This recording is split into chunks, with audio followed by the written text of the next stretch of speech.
What is going on, guys? Thank you so much for tuning in back to the channel.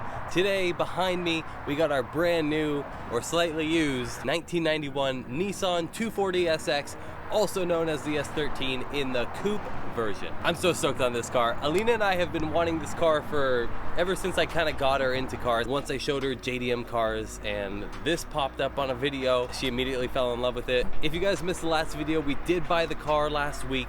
Grandma isn't supposed to know, but we actually flew up to Oregon and then we drove it back 800 miles. I'll leave a link above so you guys go check that out if you did miss it. But one thing about that video, we were in such a rush and so anxious and nervous to actually make it home alive. We did not do a walk around or anything like that regarding this car. So before we start doing any modifications to it, I do want to show you guys exactly what we're working with, because in a year or however long it takes to build this car, we eventually want to do a transformation video like our other Miatas, and this is a great chance to actually capture that and show you guys exactly.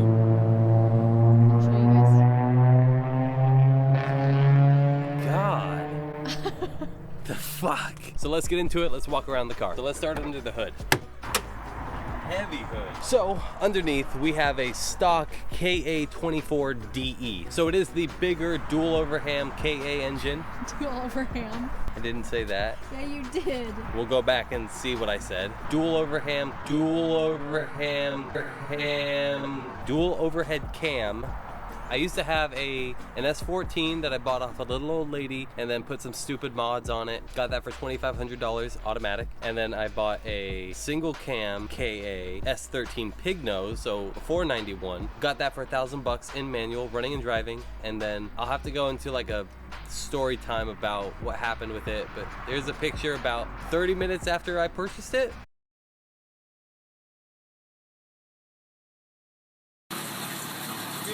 Near-death experiences. Open your eyes, people. How do you feel, so?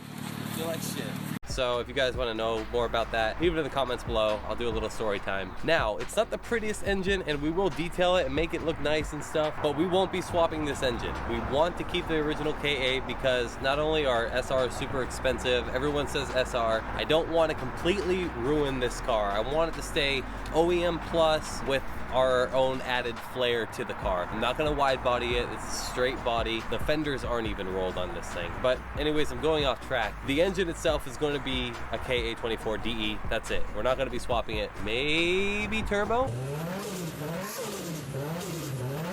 A lot of people like to swap the SRs into these, but I like the KAs personally because they handle up to about 300 horsepower on a tune with a turbo, obviously. These engines are theoretically bulletproof for the most part. In terms of a budget, this is going to be a perfect car to turbo later on down the line eventually. This engine only has 150,000 miles on it, including the chassis itself has 150,000 miles. It is the original engine, but I mean, it made the 900-mile trip back home, so I'm going to say this is a pretty damn solid engine. There's no leaks, no lifter tick, it doesn't have a timing chain rattle, any of the normal issues that these engines have, this doesn't have it. But anyways, that's all for the engine right now. Let's move on to the body. Guess we'll start with the front end. So this is a shark nose bumper. It's not a pig nose. This does not. I like it actually a lot more than the pig nose, but because of this over here, this big old naughty dent here, Alina and I have decided that we are going to be changing the front end. We're going to do a Sylvia front end conversion if we can source the parts. So if any of your buddies or you have parts laying around for a swap like that, let us know. I'm going to say the paint itself is about a 5 out of 10.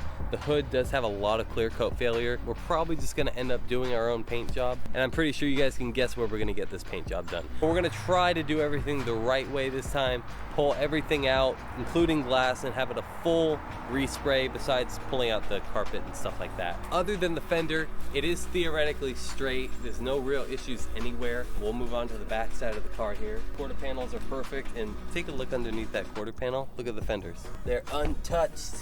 This has not ever been rolled once. Now back to the paint. Obviously, it's not in the best condition. Maybe 5 is a little bit generous for this, but we just want to strip it all and get a different color going on with this. I love the white car, but I think it needs a different color. I mean, to match the other arsenal of cars. That's something we actually haven't talked about. The purple Miata is gone. I hate to say it, but it is gone, and the money went towards this car. I figured it wasn't the best idea for us, for the channel itself, to have two Miatas, so we parted ways with that one. It was super sad. I almost cried. Got 9 grand for it, so that's the update on the Miata. Moving on, as you can see, the entire rear end is basically perfect, besides this little bit here. We inspected the entire car, went through everything, and that was our only amount of rust that we had. The taillights are in great shape, the bumpers are good, all the trim, everything's working back here, so I'm stoked about that. All the lights and everything is perfect. Actually, now's a good time to show you the trunk. Now, the owner that we bought it from, Nick at Togue Dreamers, did give us some candy cane lights. I guess we could throw them in and kind of do like a poll, see what you guys think. I personally like the amber. The interior is mint in here, so the trunk is really nice. I think we will try to refinish all these plastic interior bits. I'm happy with this. One thing to note, so this car actually has a higher trim level than most of the 240s. It's got the power windows, it's got the power seat belts and everything like that. The sound system that it came with from 91 is the active speaker, which I believe is the higher model, I think. The speaker grills are super cool. It's super retro, look at that. Okay, so now the wheels themselves, I actually had to look them up. I thought they were OEM at first, but after looking at the center caps and Googling them, MB wheels back in the 90s. They're discontinued. Obviously, we're gonna swap these out. I'm not too big of a fan of these. These are a 15x7, super cute wheel. I think it's totally like of its time. Very period correct. Back in the day, they were 86 bucks a pop. So how's inflation, right? Let's move on to the interior. The interior is my favorite part. It is spotless, besides a crack in a dash. Look at this.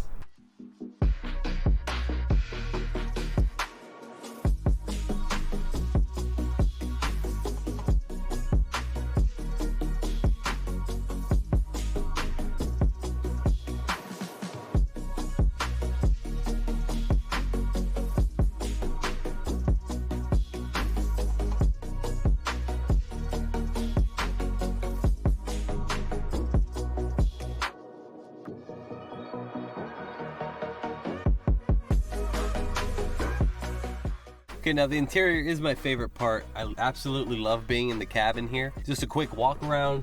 Everything is perfect. Everything works besides that little guy. The clusters themselves are very, very old and tired. They almost look white from being sun bleached. There's a bunch of mods actually. I've got about 45 tabs open in my phone for parts that we're gonna be swapping out. All I can say is I can't wait to absolutely refinish the entire interior. I wanna do a new cluster. I wanna refurbish the seat belts. Everything in the interior I wanna touch and get OEM spec at least, if not more, with an upgraded aftermarket part or something like that, as long as it looks period correct.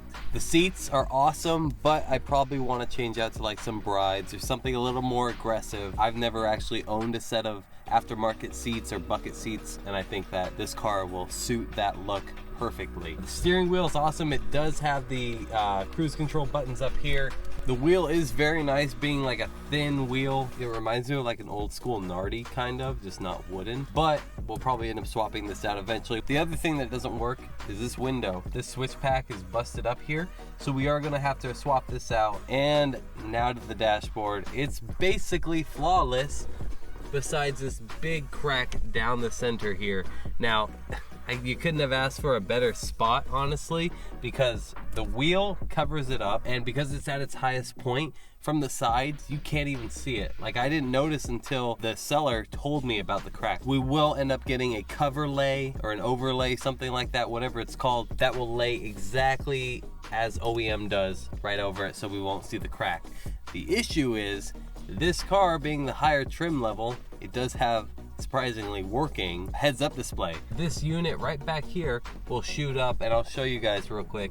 It shoots up your speed so you don't have to look down at the dash. It's the coolest thing ever. Newer cars today, like the new Rovers and some of the Corvettes and stuff, they have heads-up display, but it's a 30-year-old Nissan. It's got heads-up display, and it still works. Badass. One of my favorite things about the car. There it is. It is the coolest thing ever when you're driving and you can see that. Yeah, at night it's crazy bright, but in the camera it really picks it up well. But that's one of the coolest things about it. And you do have the digital one right there. Anyways, interior is mint. It does have a factory 5-speed manual. Kind of feels a little slushy. And this is definitely something I do want to change out. My number one thing about a car, any car that I own, the shifter has to feel amazing. Inputs with the clutch, things like that. I don't want slop.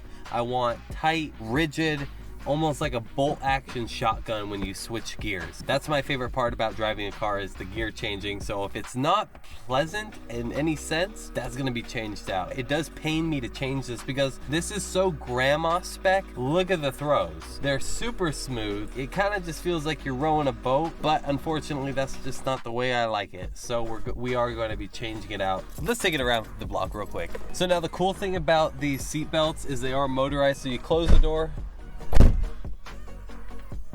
and nothing happens. Turn the key. Turn the key, and they slide back. You do have a little belt here that you have to strap in on your lap. I don't know, that's one of my favorite parts of the interior. Is so 90s, I just absolutely love it. So we'll start the car. Little bit of belt squeal. All right, the car is warm. Clutch lets out very, very high, so I do want to eventually adjust the clutch pedal. Everything works fine. No moaning or groaning from it. That's another thing that I want to fix. I want everything solid. Not solid mount, poly, or new OEM bushings maybe. I don't know. Just nice, you know, nice and solid. I love this car. It is not legal right now, so we're not supposed to be driving it. It has no plates. We do have to get it. In California, not only do you have the smog of vehicle, but this one being salvage title, brake and light inspections, and then you have to go get it VIN inspected, where they make sure that all the VINs match. The car isn't stolen. A road officer will look over the entire car, make sure everything's functioning. Now this car does have as you saw in the beginning, it has that cone filter. So we had to buy a filter on eBay so it'll pass smog, because it will fail visual inspection. Just hate it out here. I hate California. Brakes are nice and old. That's another thing. This car does have a shimmy up in like 65-ish miles per hour. We will need an alignment, new wheels and tires. MIATA! What the fuck is this car? Oh, sorry. Oh, sorry. I didn't really leave you guys a lot of room. Left? I'm like in their lane basically. But anyways, we're home now. The car drives awesome besides a couple little issues that it has. I'm super stoked to get this car on the road and basically give it our own image. If you guys have any paint ideas, suspension upgrade ideas, exhaust upgrades, things like that, make sure you guys leave them in the comments below, because being new to this chassis, I want all the information as possible. If you guys are new here, my name's Sal. Consider subscribing. We have new videos every Monday, and I think that's it. Thank you so much for watching, guys. Take it easy. We'll catch you in the next one.